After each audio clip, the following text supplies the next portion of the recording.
presentar el proyecto de Piensa Infinito en secundaria. Pues sí, llevo ahora 10 años trabajando tratando de que las matemáticas Singapur llegaran a España porque me siguen pareciendo una muy buena forma de enseñar matemáticas. Vamos allá.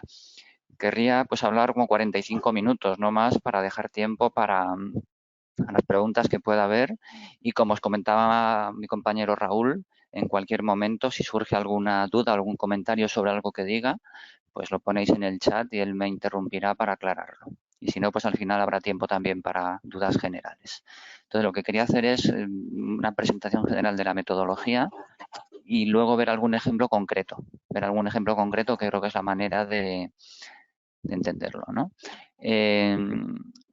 Sigo pensando que el error fundamental o los errores fundamentales que cometemos en España a la hora de enseñar matemáticas, y por supuesto aquí hablo en general, en fin, cada aula es un mundo, ¿no? Y cada docente tiene sus aciertos y sus errores quizá, pero si hablo en general, yo sigo pensando que el error que cometemos en España a la hora de enseñar matemáticas, tanto en primaria como en secundaria, como en la universidad, creo que es bastante general, es que no ponemos suficiente énfasis en la comprensión. O sea, los alumnos reproducen los procedimientos, pero muchas veces no entienden lo que están haciendo. Y cuando no se entiende lo que uno está haciendo, pues es muy fácil, primero, olvidarlo y segundo, hacerlo mal, ¿no? Y a lo mejor hay un par de ejemplos, ¿no? Ejemplos muy típicos de la ecuación lineal que tenéis en el primer ejemplo, pues ese 7 que está sumando y pasa restando, pues en ese caso es correcto, claro, pero otros casos en que no se hace bien, los alumnos no lo saben porque no entienden lo que están haciendo. O el segundo ejemplo de la famosa regla de 3, ¿no? La regla de 3 es un procedimiento que si no se entiende, pues da lugar luego a muchos errores en la resolución de problemas.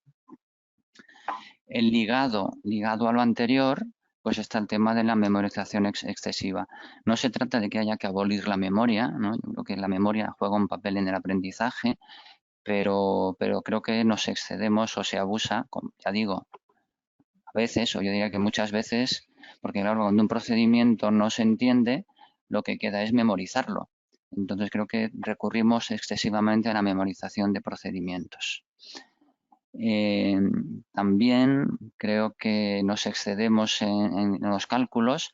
Aquí hay una pregunta que sigue estando pendiente, que se escapa esta presentación, pero yo siempre que hablo con docentes no me resisto a comentar. Creo que seguimos teniendo pendiente el debate, digo, como comunidad educativa, currículo incluido, decidir qué cálculos hay que hacer a mano, qué cálculos los alumnos deben ser capaces de hacer en lápiz y papel para entendernos y para qué cálculos es mejor recurrir a la tecnología, a la calculadora, al ordenador, al teléfono móvil, ¿no? Y lo mismo, tanto en primaria como en secundaria como en la universidad. Creo que ese debate sigue pendiente y creo que seguimos sin tener una buena respuesta a esa pregunta. Bien, las ideas básicas de la metodología Singapur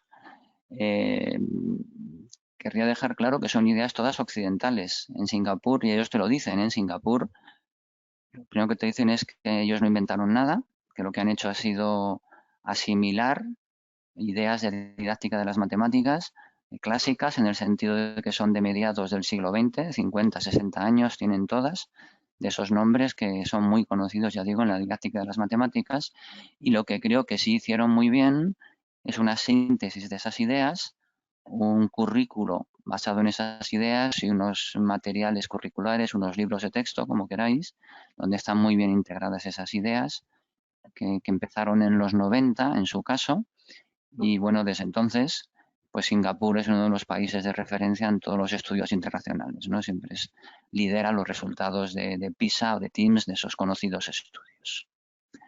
Ese pentágono que veis ahí, bueno, el conferenciante que está en la imagen es Jeet Van Har, que es el autor, consultor de los libros de Piensa Infinito, y el pentágono que se ve en la imagen es el pentágono que aparece en todos los materiales curriculares de Singapur. Con ello representan pues que todos los conceptos, procesos, habilidades, metacognición, etcétera, todos son componentes del aprendizaje matemático, pero todo eso está al servicio del centro del aprendizaje matemático que debe ser, opinan ellos, y opino yo también, no sé, creo que opina mucha gente también, que es la resolución de problemas. Entonces, un ejemplo de una de las ideas básicas de Singapur, de Jerome Brunner, de los materiales manipulativos, del enfoque CPA. CPA significa pues concreto, pictórico, abstracto, son las iniciales. Y la idea es que si queremos que los alumnos entiendan las matemáticas, lo ideal es que haya una primera fase usando materiales concretos, materiales manipulativos, una segunda fase pictórica, gráfica, y ya al final llegamos a la fase abstracta, a la fase que se puede describir como las matemáticas tradicionales que todos conocemos, ¿no? Por supuesto, esas tres fases dependen de cada alumno. Hay alumnos que necesitan más manipulación, otros menos, y también depende de la edad. Esas tres fases son fundamentales en primaria y van perdiendo peso en secundaria según avanzamos en el aprendizaje, porque la idea de aprender matemáticas es desarrollar ese enfoque abstracto. Entonces es importante entender que el objetivo es que lleguen a esa fase abstracta. Y para ello, una de las cosas que lo hace muy bien en Singapur es cuando usan materiales concretos, como también hacen mucho hincapié en que debemos ir reflejando en el lenguaje simbólico, en el lenguaje matemático, lo que estamos haciendo para poder ir avanzando a esa fase simbólica. Un ejemplo en primero de la ESO que me parece muy útil y que funciona muy bien en el aula son las fichas numéricas para hacer aritmética de enteros.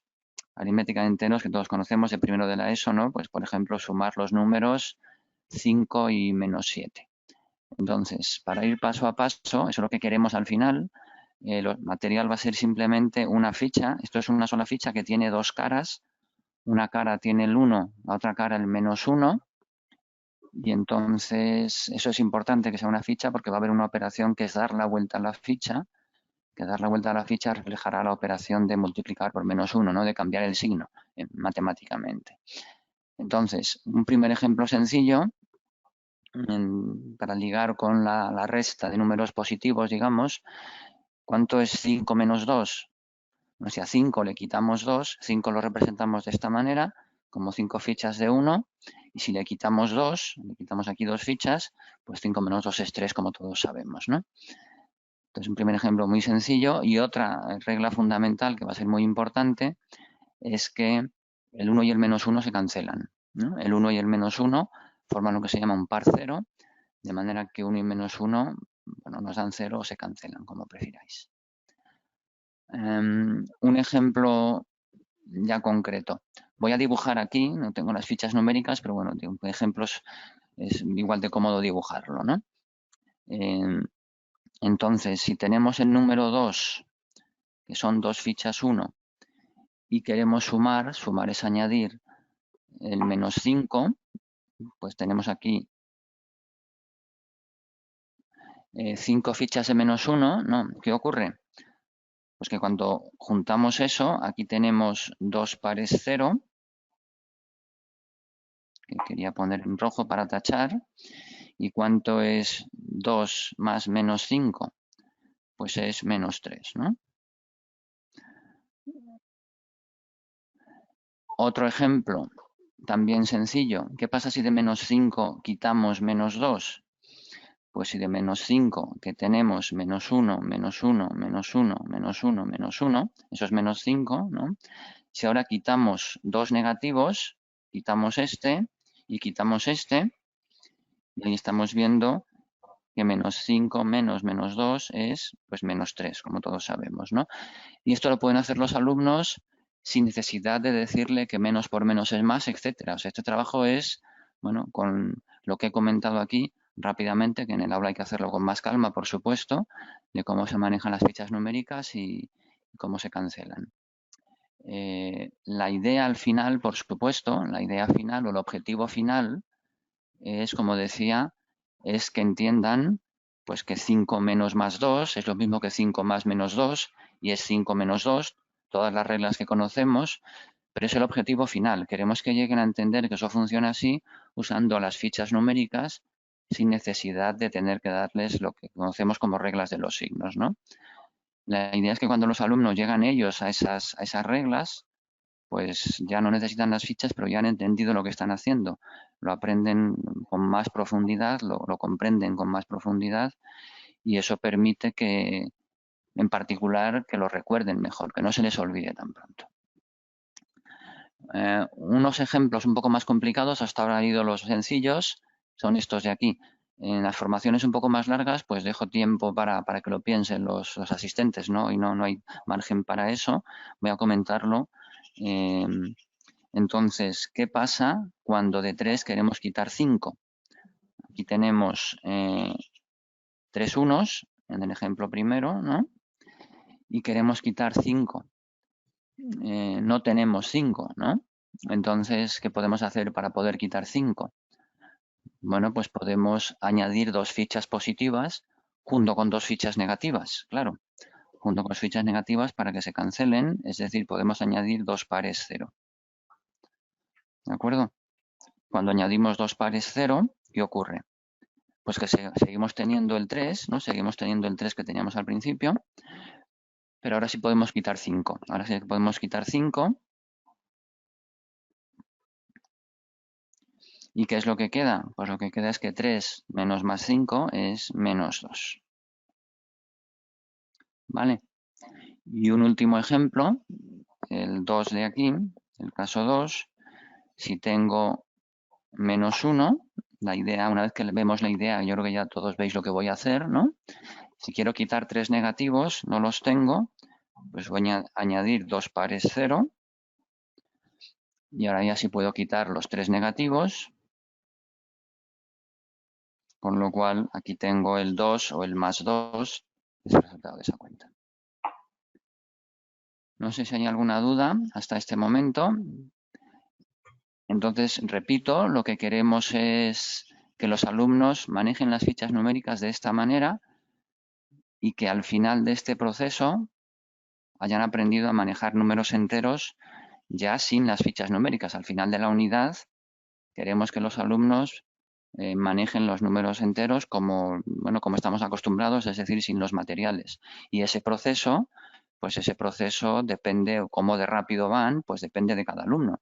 Una de las grandes ventajas de este trabajo con materiales manipulativos es que ayuda a atender la diversidad. Y encontraremos en el aula alumnos que después de una sesión o media sesión de trabajar con las fichas han entendido las reglas y empiezan a trabajar sin fichas, porque aunque veamos que las fichas las vemos como un juguete, bueno, pues es verdad, pueden verlo al principio y hay que organizar el aula para que aprendan a trabajar con los materiales, por supuesto, pero cuando se han acostumbrado ya los alumnos empiezan a usar los materiales en la medida que los necesitan y cuando ven que ya no los necesitan, pues dejan de usarlos ellos solos. Y luego pues habrá también alumnos con más dificultades a los que les llevará más tiempo comprender esto y que necesitarán las fichas numéricas durante más sesiones. No ocurre nada, no pasa nada. Eso es una señal de dificultades de aprendizaje. Ocurre que el docente debe ser consciente de que ese alumno tiene alguna dificultad y ayudarle, ¿no? Ayudarle en ese proceso.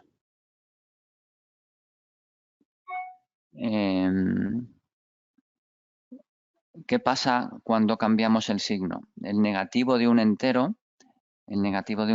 es la operación de dar la vuelta, como decía, por eso es importante que las fichas tienen una cara que es el 1 y la otra cara es el menos 1.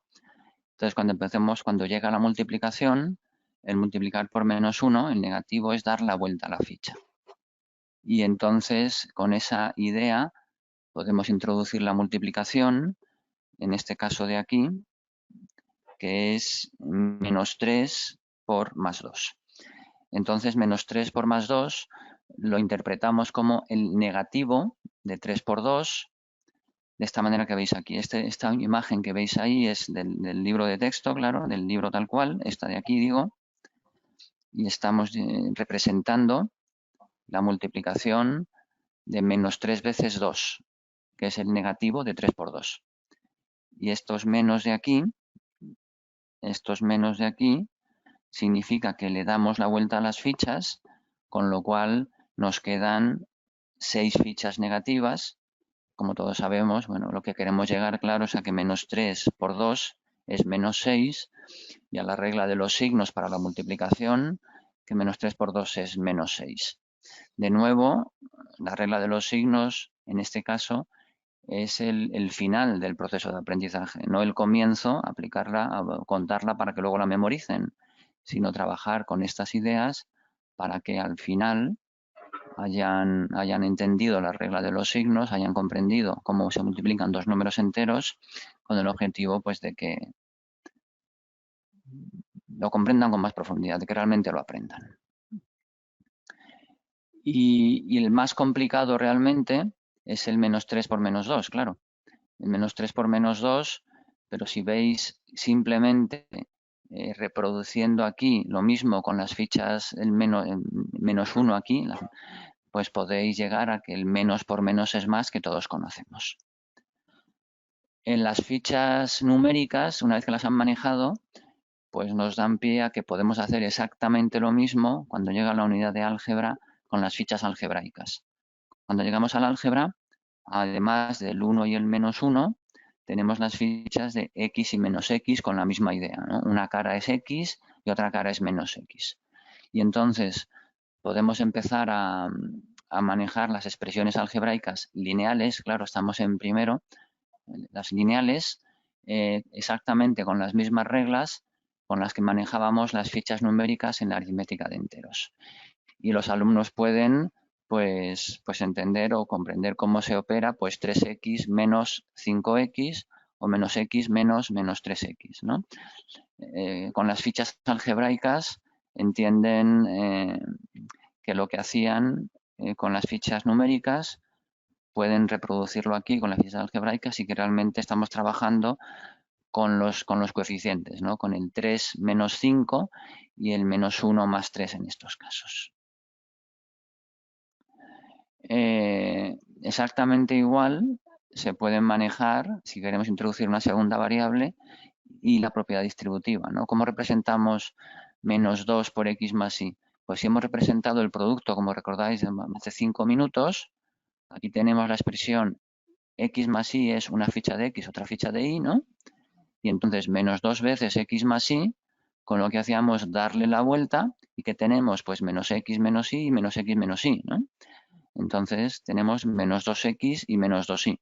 Y como veis aquí, como decía antes, importante, tomamos nota en lenguaje simbólico de lo que estamos haciendo, del quitar paréntesis en términos algebraicos, porque es fundamental tomar nota de esta manera para que el alumno avance en el aprendizaje, pueda en el futuro próximo, es decir, cuando avance la unidad, ir prescindiendo de las fichas algebraicas.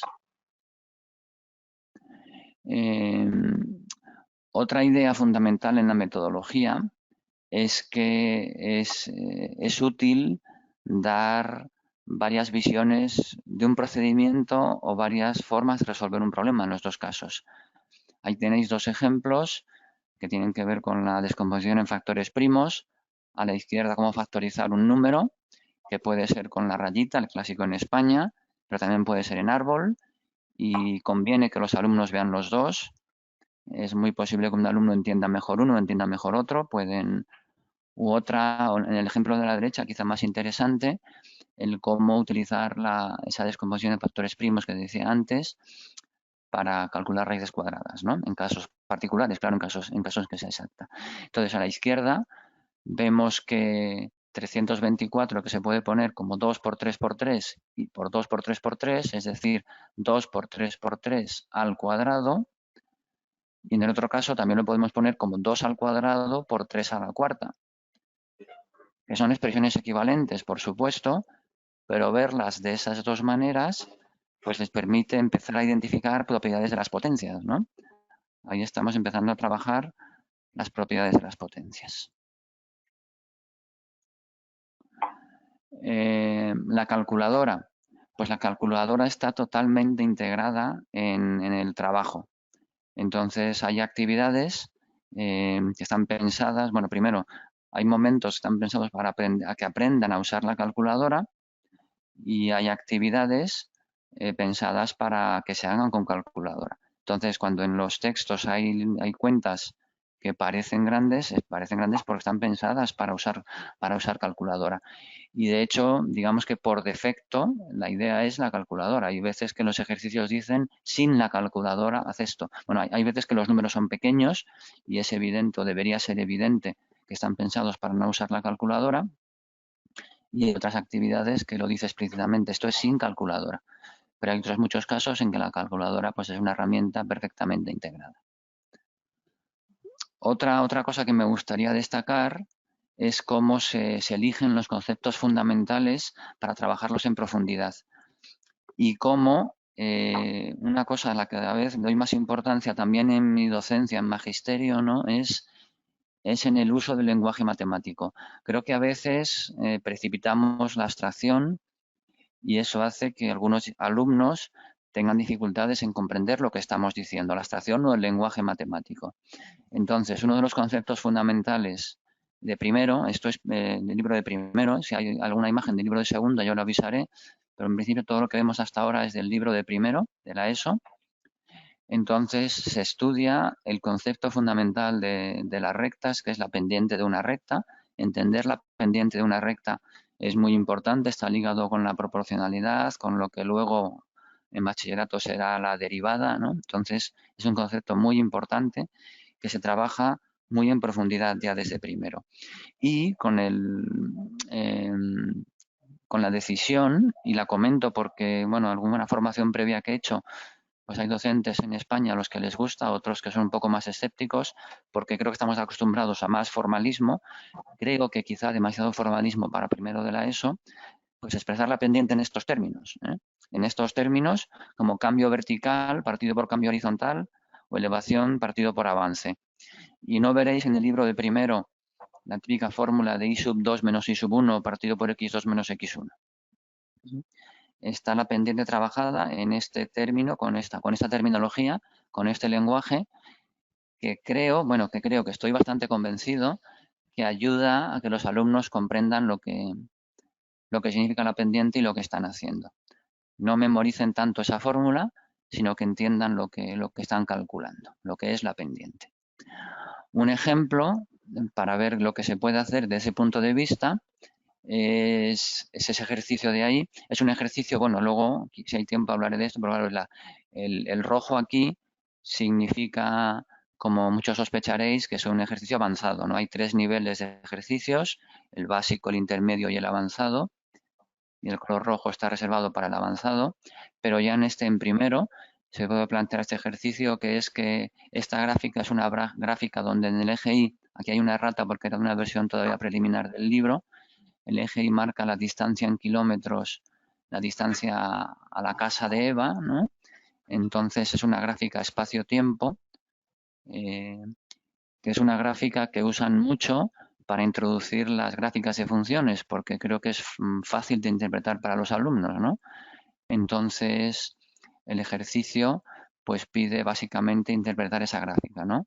Eva va a una oficina de correos, hace alguna oficina de correos durante 1 hora, como vemos aquí, ¿no? Luego vuelve, toma un café por a mitad de recorrido y llega. Y les preguntan varias cosas que se pueden deducir de esa gráfica sobre ese desplazamiento de Eva, ¿no?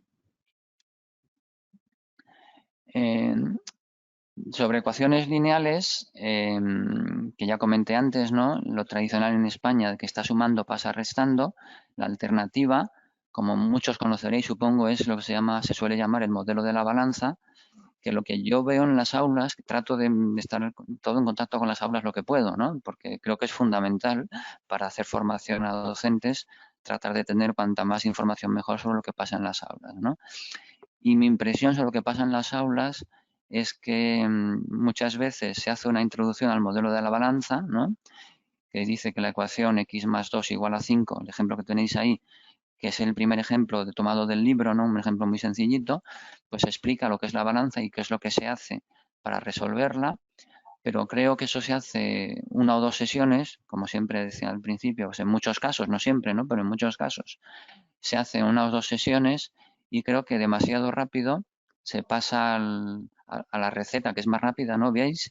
Pues lo que estaba sumando pasa restando, ¿no? Y del x más 2 igual a 5 podemos pasar a que x es 5 menos 2, es decir, 3. Entonces, si pasamos demasiado rápido, pues, ¿qué va a pasar con muchos alumnos?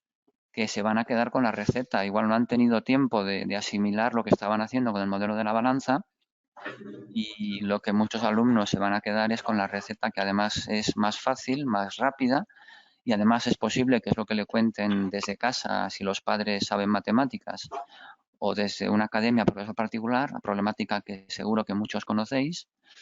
Entonces, la única manera de que realmente entiendan la resolución de ecuaciones con el modelo de la balanza es trabajarlo más sistemáticamente. En particular, trabajar en primero la unidad de ecuaciones con esa idea, por lo menos buena parte de la unidad.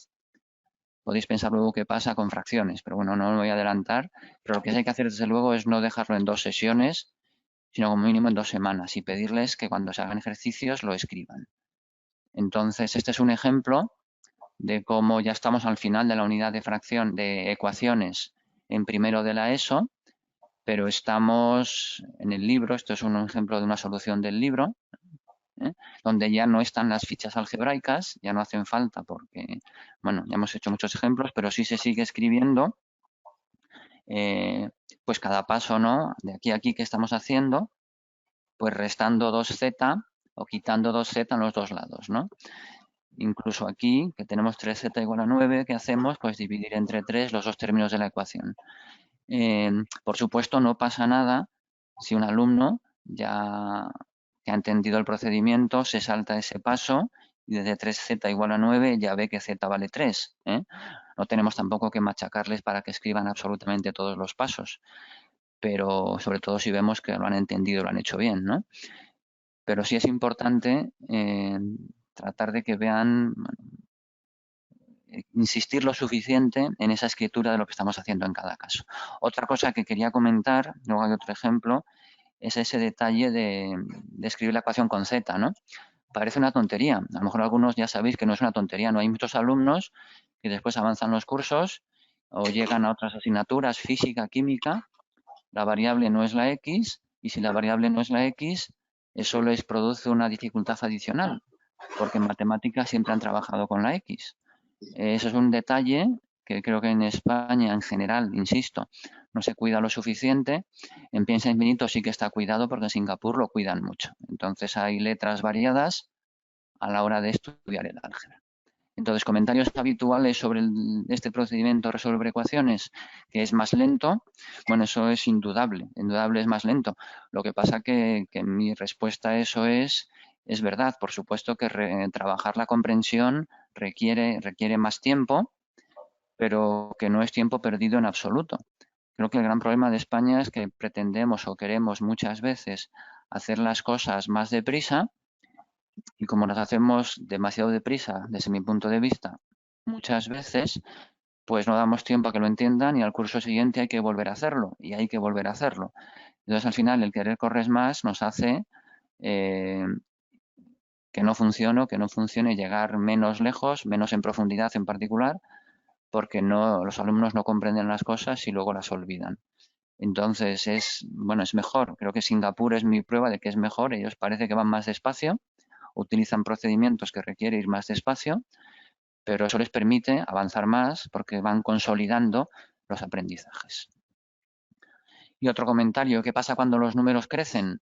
Bueno, pues si tenemos una ecuación como esta de aquí, 5x más 4 igual a 2x menos 8, no pasa nada, o bueno, podemos representar las cantidades si hace falta con esas fichas, la ficha de 4 que veis ahí o la ficha de menos 8 que veis ahí. Una ficha o dibujando directamente, ¿no? La que no hay por qué utilizar fichas 1, 1, 1, menos 1, menos 1, menos 1 en todos los casos. Y bueno, aunque no lo diga aquí, hoy era muy breve, las fracciones. Pues por supuesto, cuando llegan las fracciones, las fichas algebraicas ya no son útiles. La idea es, bueno, hay un primer tema, ¿no? Si las ecuaciones con fracciones se trabajan en primero o se dejan para segundo, pero independientemente de eso, las ecuaciones con términos fraccionarios se empiezan a trabajar cuando ya se ha entendido bien las ecuaciones con números enteros y ya los alumnos pueden prescindir de las fichas numéricas porque ya pueden trabajar en el terreno puramente simbólico.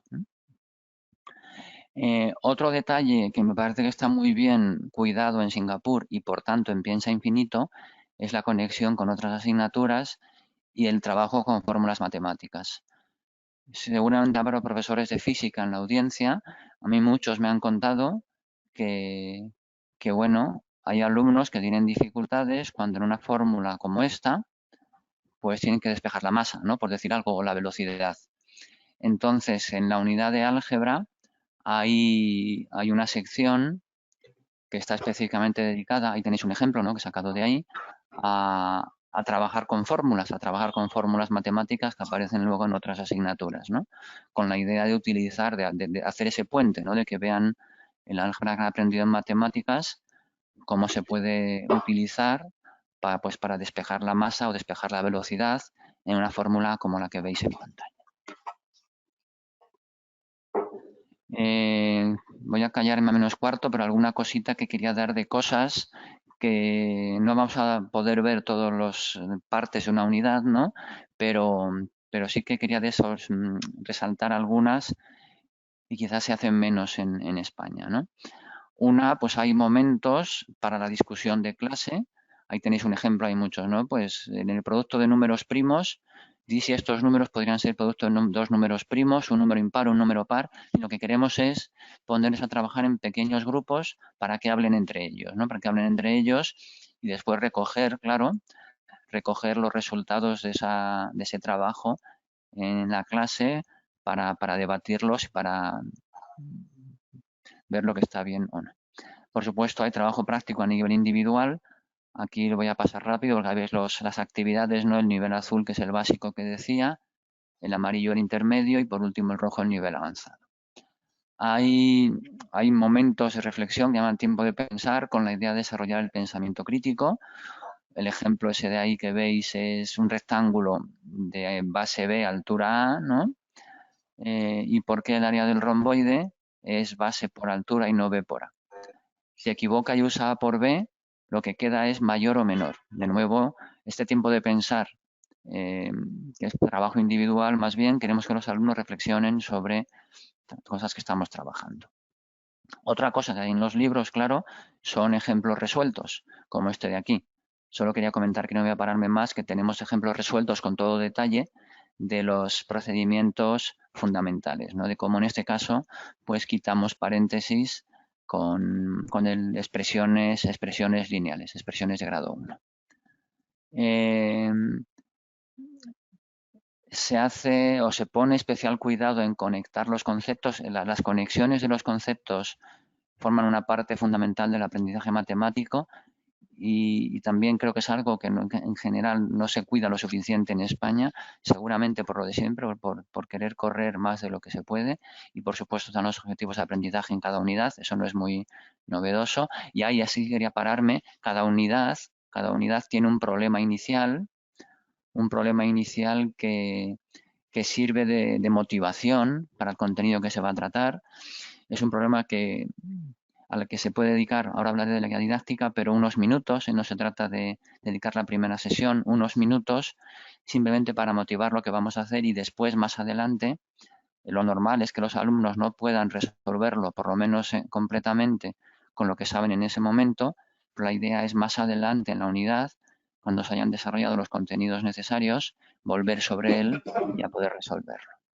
Y se repasa, por supuesto, aquí un problema inicial que me gusta especialmente de la unidad de geometría, que dice, bueno, ahora se están poniendo de moda en muchas ciudades, creo, ¿no? Porque ahorran espacio los aparcamientos que se llaman en espiga, con líneas oblicuas. Y la pregunta que hace la actividad es, ¿y cómo se pueden trazar esas líneas, ¿no? Para que sean paralelas, claro, para que estén bien dibujadas. ¿Cómo creemos que los operarios dibujan esas líneas?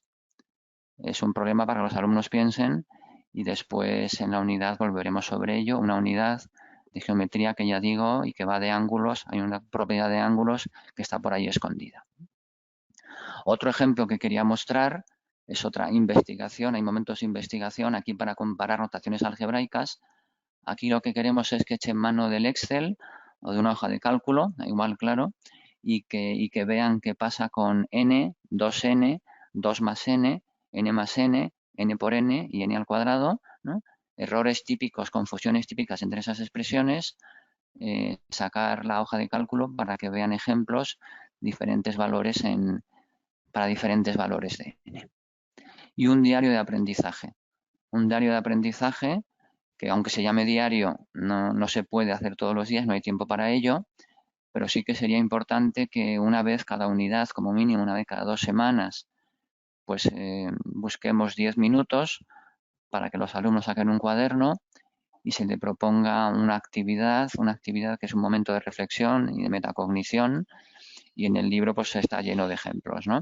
En este caso que dice, escoge el gráfico, es un diario de la última unidad de estadística, y escoge el gráfico o gráficos estadísticos más adecuados para una serie de ejemplos de la vida cotidiana. Esto ya lo hemos visto. Quería ya ir terminando. Simplemente con esto, en la guía didáctica, por supuesto, la guía didáctica que está integrada, está con este modelo, ¿no? Tenéis la guía a la izquierda con el texto en la misma página, y en la guía didáctica pues se habla de la temporalización de cada unidad, de los objetivos, y después, cuando entramos en detalle, pues una sugerencia de tiempos para las diferentes actividades. Como veis aquí, ¿no? Un problema inicial al que, como decía antes, no se trata de dedicar la primera sesión, sino que se trata de usarlo de iniciación o de actividad motivadora para empezar la actividad.